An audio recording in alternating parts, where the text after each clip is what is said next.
വളരെ സുദീർഘമായൊരു വാർത്താ സമ്മേളനത്തിൽ നിരവധി വിഷയങ്ങൾ അതോടൊപ്പം തന്നെ മാധ്യമപ്രവർത്തകരുടെ എല്ലാ മേഖലയിൽ നിന്ന് വന്ന ചോദ്യങ്ങളുമായി ബന്ധപ്പെട്ടുള്ള അദ്ദേഹത്തിൻ്റെ വിശദീകരണങ്ങളും ചില ചോദ്യങ്ങളും ഒക്കെ ഇന്നത്തെ വാർത്താ സമ്മേളനത്തിൻ്റെ ഒരു സവിശേഷതയായിരുന്നല്ലോ ശ്രീ NN കൃഷ്ണദാസ്.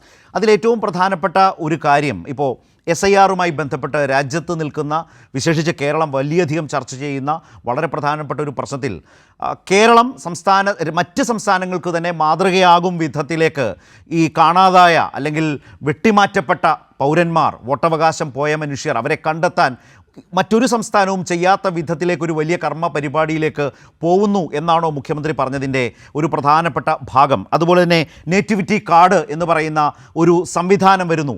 കേരളത്തിൽ താമസിക്കുന്നയാളാണ് എന്നീ കാലത്ത് ഈ പറഞ്ഞതുപോലെ പൗരത്വവും വോട്ടുമൊക്കെ ആശങ്കയായ ഒരു പൗരൻ്റെ ജീവിതത്തിൽ മാറുന്ന കാലത്ത് വളരെ സവിശേഷമായ കേരളത്തിൻ്റേതായിട്ടുള്ള ഒരു ഇടപെടൽ രാജ്യം ശ്രദ്ധിക്കും വിധത്തിൽ ഈ SIR-ൻ്റെ കാലത്ത് സംഭവിക്കുകയാണ്. മുഖ്യമന്ത്രി പറഞ്ഞതിൻ്റെ ഒരു ഉദ്ദേശം അതാണോ, ലക്ഷ്യം അതാണോ?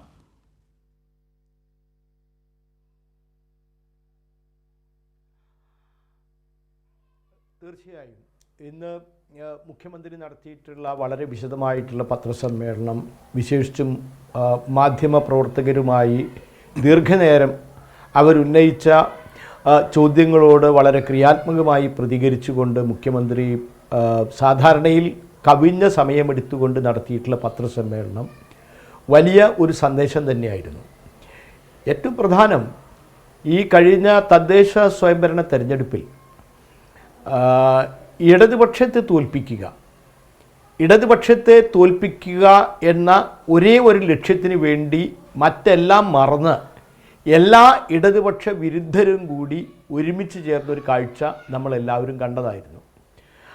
അങ്ങനെ ഇടതുപക്ഷ വിരുദ്ധരെ എല്ലാവരെയും ഏകോപിപ്പിക്കുന്നതിന് മുൻകൈയെടുത്തത് UDF-ഉം BJP-യും തന്നെയാണ്. UDF-ഉം BJP-യും തമ്മിൽ ആ വിധത്തിൽ ഇടതുപക്ഷത്തെ തോൽപ്പിക്കാൻ വേണ്ടി മറനീക്കിയ സൗഹൃദം തദ്ദേശ സ്വയംഭരണ സ്ഥാപനങ്ങളിൽ വ്യാപകമായിട്ടുണ്ടായി. അതിൻ്റെ തെളിവുകളാണ് മുഖ്യമന്ത്രി നിരത്തിയത്. തെളിവുകൾ മുഴുവൻ ജനങ്ങളുടെ മുമ്പിൽ അദ്ദേഹം നിരത്തി കാണിച്ചു.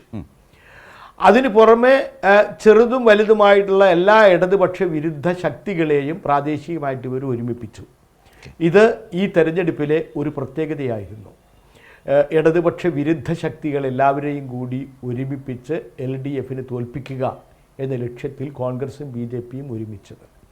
ഇതാണ് അദ്ദേഹം പ്രധാനമായിട്ടും ഉയർത്തി കാണിച്ചത്.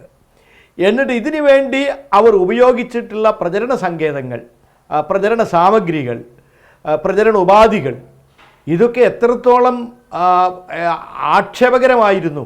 ഒരു സാധാരണ കേരളത്തിലെ ഒരു ജനാധിപത്യ സമൂഹത്തിൽ ഇതൊക്കെ കേട്ടാൽ ആളുകൾ അന്തം വിട്ടു പോകുന്ന വിധത്തിലായിരുന്നു. വിശേഷിച്ചും SIR നടപ്പിലാക്കുന്നതിന് നരേന്ദ്രമോദി ഗവൺമെൻറ്റിനേക്കാളും കൂടുതൽ വാശിയോടുകൂടി അത് നടപ്പിലാക്കാൻ വേണ്ടി പരിശ്രമിക്കുകയാണ് പിണറായി. അതിലൂടെ പൗരത്വ ഭേദഗതി നിയമമാണ് മുഖ്യമന്ത്രി നടപ്പിലാക്കുന്നത്, ഗവൺമെൻറ് നടപ്പിലാക്കുന്നത് എന്ന് വരെ അവർ പ്രചരിപ്പിച്ചു.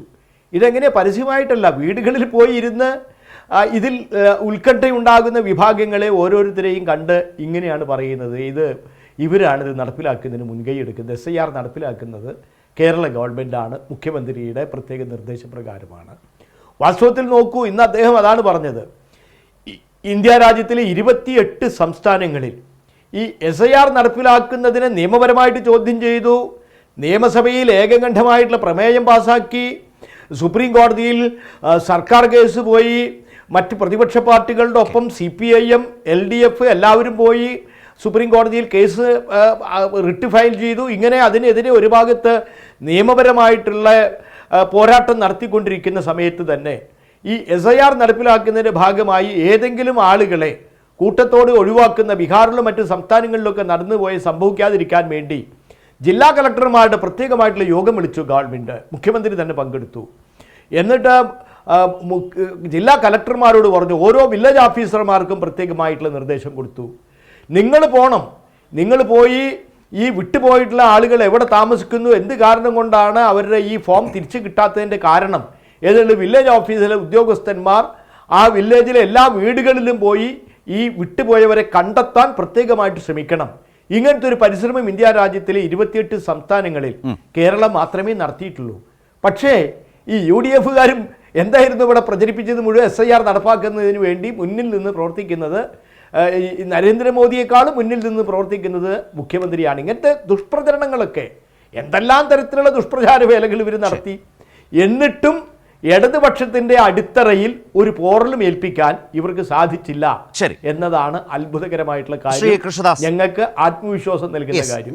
ഞങ്ങൾക്ക് പ്രതീക്ഷിച്ച വിജയം ഉണ്ടായിരുന്നില്ല എന്നുള്ളത് ശരിയാണെങ്കിലും ഞങ്ങളെ അങ്ങനെ തോൽപ്പിക്കാൻ സാധിച്ചു.